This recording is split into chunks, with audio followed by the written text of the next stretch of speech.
Well, another dark log from the diary of a griever named John Weaver, which is me. What's going on, guys? Okay, it's March 23rd, Monday, and it's 3:25, or no, it's like 3:40. Oh, I'm sorry, 3:43 in the morning, West Coast time. Shout out to the artist of recovery, Daryl Key, dude. It was an interesting video that you did yesterday concerning about your wanderings of science fiction. And yes, science fiction had a lot of potential when it was being shown on television. But dude, the books out there were a lot more interesting in the 1800s up to, I don't know when. We were creating stuff, we were thinking about stuff. The gothic tales, the gothic monsters, telling about our dark side, telling us about our own psychology. Oh, the shrinks coming out of that time were having a field day over mankind's morality and their mental statuses of what this meant and what that meant. But as for science fiction trying to go to different places, Jules Verne was a good writer. He was an excellent writer. He captured a lot of people's attention. 20,000 Leagues Under the Sea. That would have been the basis for Voyage to the Bottom of the Sea. Right there. Bob Pryor, before Irwin Allen's creation that came out, and he was popping them out. He was an avid book reader and became an avid writer. You read the giants were the pioneers of the fiction of things going on. It really gets to you. It really gets your imagination firing. We look at today's science fiction, and we look at it science. And some of us, maybe a few of us, have wondered where it came from. We were already thinking about this stuff when we heard about computers and robotics. Hell, they were talking about robotics back in the ancient times, ancient Greek.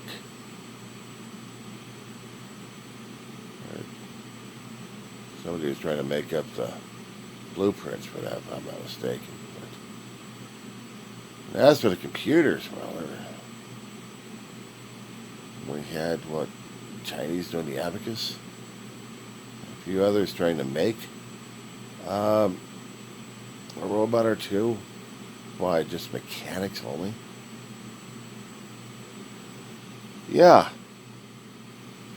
We were creating this kind of stuff a long time ago, but just never followed through.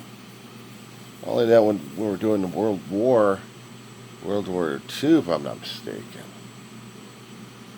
that computers were made to calculate so many variables. There would be a warehouse full of it, just to make the variables for a lot of things. Took a lot of power, sucked up a lot of power for that. And we're not talking about just watching the Marvel movies of this time period. No. We're talking about trying to find combat strategies, trying to find things to defeat the enemy. Germany was doing it, we were doing it. Japan never did it.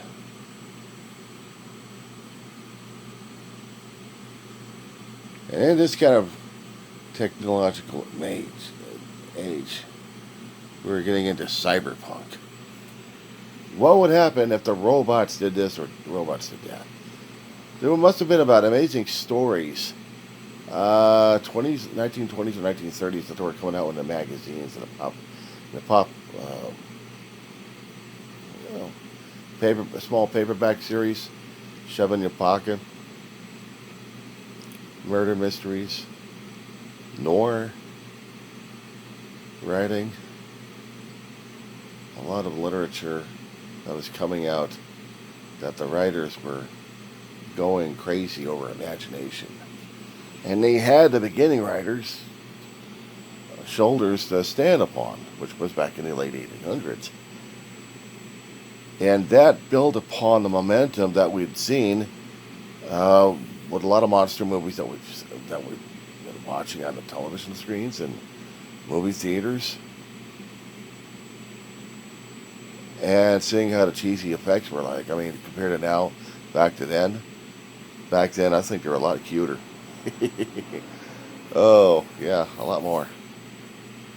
I mean, yeah, we can get the zeros and ones digits like crazy and make our science fiction realm go crazy. I mean, we've seen how it's done in this day. But back then it was making a creation and making it worthwhile. Say, flying saucers. You had garbage can lids reformatted into flying saucers, and different lighting, different shades, different metals used on it. You know, like aluminum, tin. They create these weird ass effects, or make these shiny costumes. Or worse, the rubber suits that the stunt people would use. Creature from the Black Lagoon, or creature coming from the damn depths. Oh, you gotta laugh at that stuff. But yeah, 50s was mostly about 40s and 50s was about atomics, about civil rights. No, getting to that point. But it was about patriotism, McCarthyism, Cold War mentality.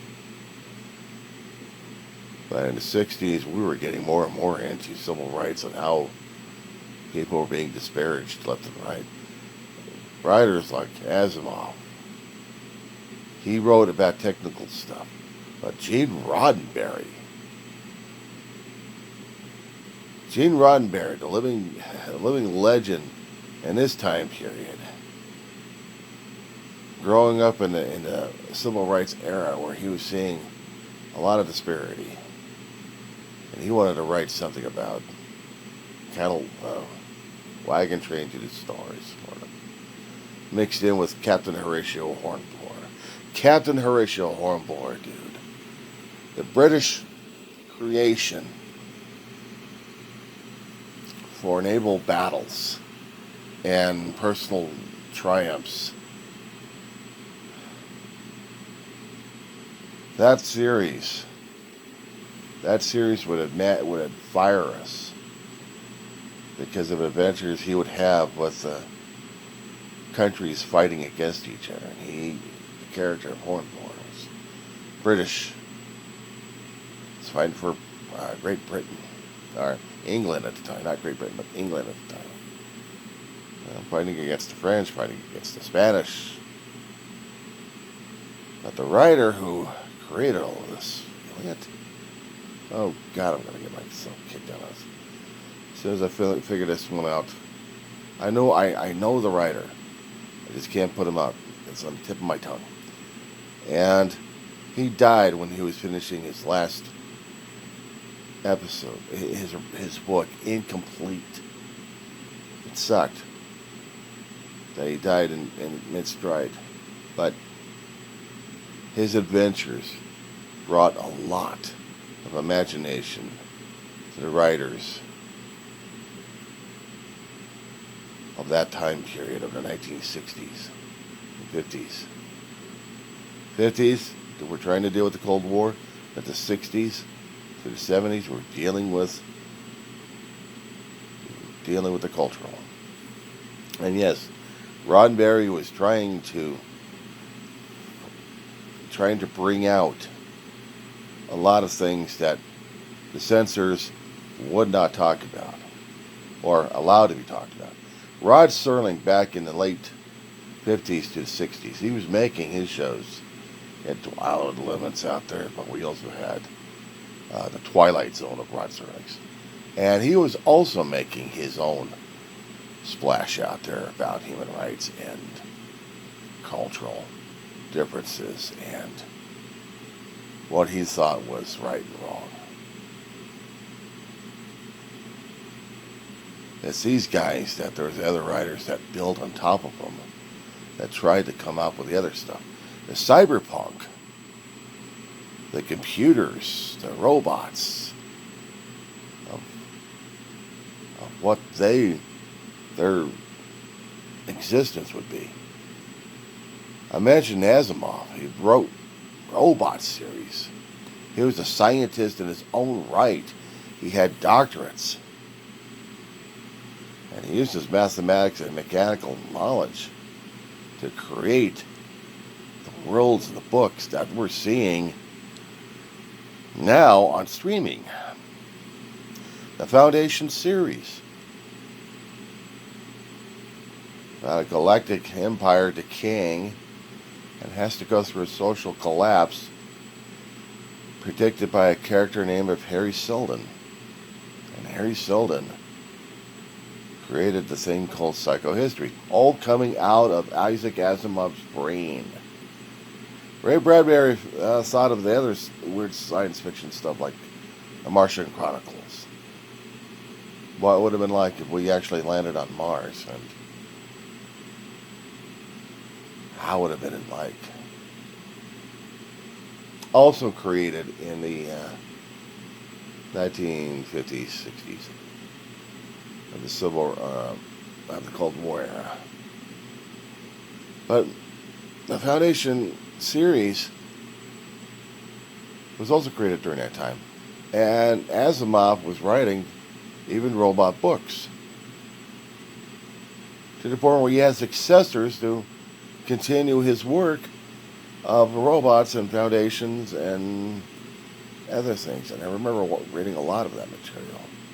Oh, I missed a lot of that material. I hate it when I get a lifetime of a library built up,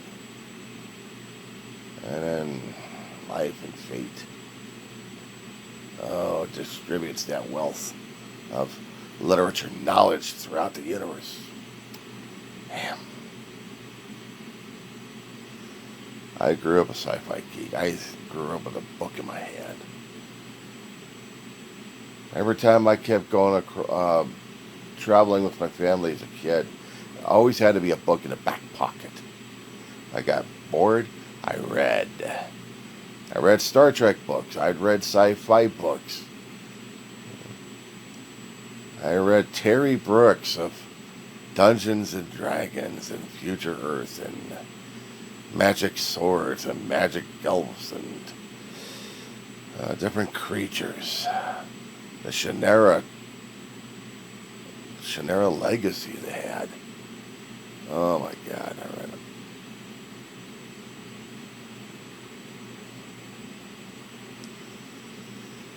The shows that we would watch in the 60s, yeah. They were trying to make a point one way or another. Lost in Space, not exactly cultural, but it was cultural. 3 seasons. It still lives on today. Irwin Allen. This guy was a disaster master. He created books, but he also created movies and television series that inspired a lot of writers. Brings me back to Voyage to the Bottom of the Sea, where Allen was breeding like Jules Verne, and he created Admiral Nelson on board the Seaview. But there was also the Disney aspect of it, too. Walt Disney and his imaginations of creating all these wonderful celluloid imagery, cartoon, live action. And sometimes the live actions back in the 60s were, let's see, it was World of Disney, something like that. The Sunday TV movies and TV series that we would watch. He'd write about patriotism. He would write about war, but he would also write about other things that would bring it out to us. One of the movies that he would put out into theaters, live action, I can still remember, and it's still a classic today. And he still followed along the same lines as the Giants of Merwin Allen a bit. Island at the top of the world. Oh, you're talking about adventure right there. But 20,000 leagues under the sea, and you had, oh God, Mason in there, Douglas in there, going head to head with a sea monster. Cheesy effects, but you had to love it. You're watching this stuff, you had to love it. It put you through it. Oh. Yeah, it was fun times growing up in those places. You watch these movies, your imagination was fired up. And dude, if you had Lego,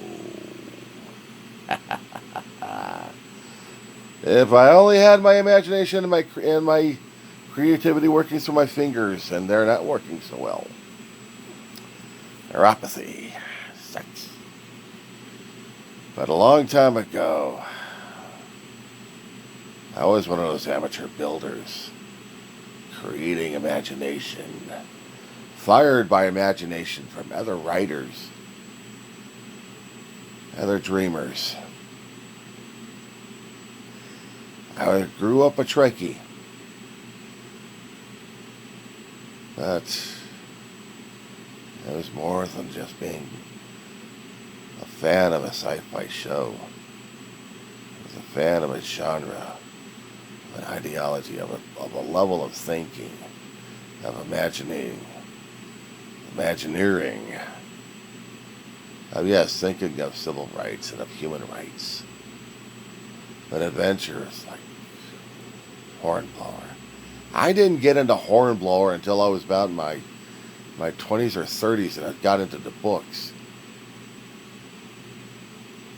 I always heard about Hornblower, so I started reading the naval novels and learned lingo like, what?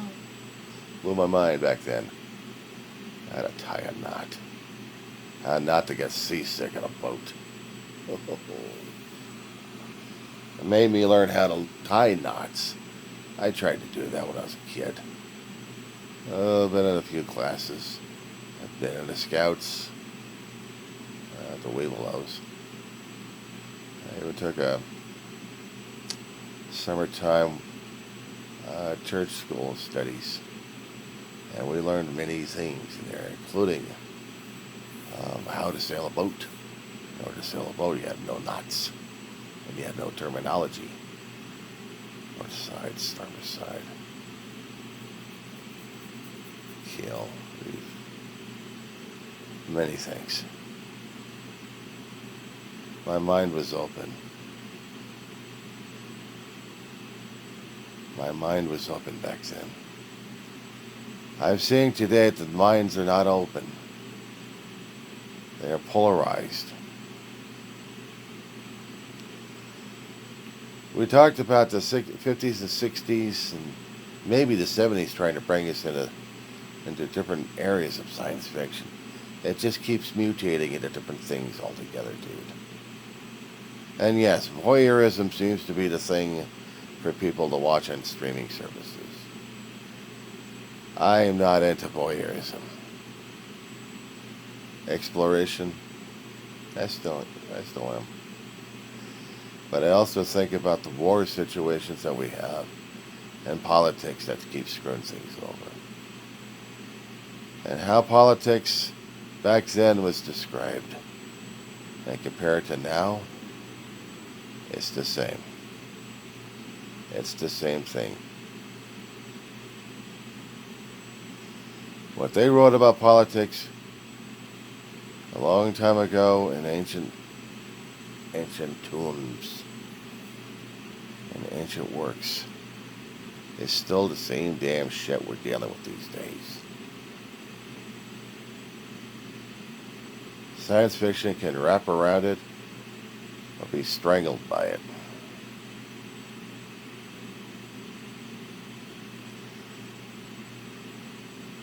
But some things have to change and grow. We have to keep changing and growing. We'll die of stagnation if we don't. There has to be imagination. There has to be continuation of it. There has to be continuing steps to go forward. If not, we'll be passing like other figures had. And if our wars actually get the best of us, we won't be remembered.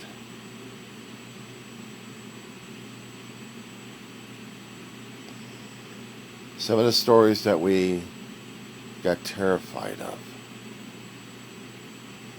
reality checks of how powerful imagination coupled with engineering can be.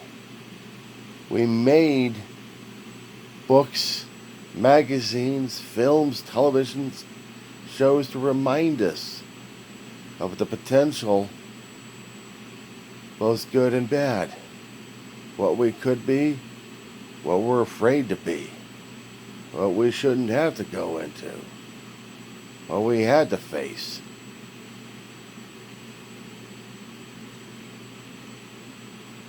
Each generation had to keep teaching the next generation. How far back it went, who knows? But for us knowing about publishing, we talk about the Gothic tales of our own mentality and our own morality, our own nightmares. Oh my God, Daryl. Oh my God. I feel older and I look older than Methuselah. But then again, Methuselah had lines on his face. But try the ultimate on this one. The Old Testament. Or was it the New Testament? Ezekiel comes across aliens. Or are they angels? Or are they beings of different forms and shapes? We're not talking about the guys with the wings. No, we're talking about beings with different body masses, different heads. Written in the Bible so many generations ago.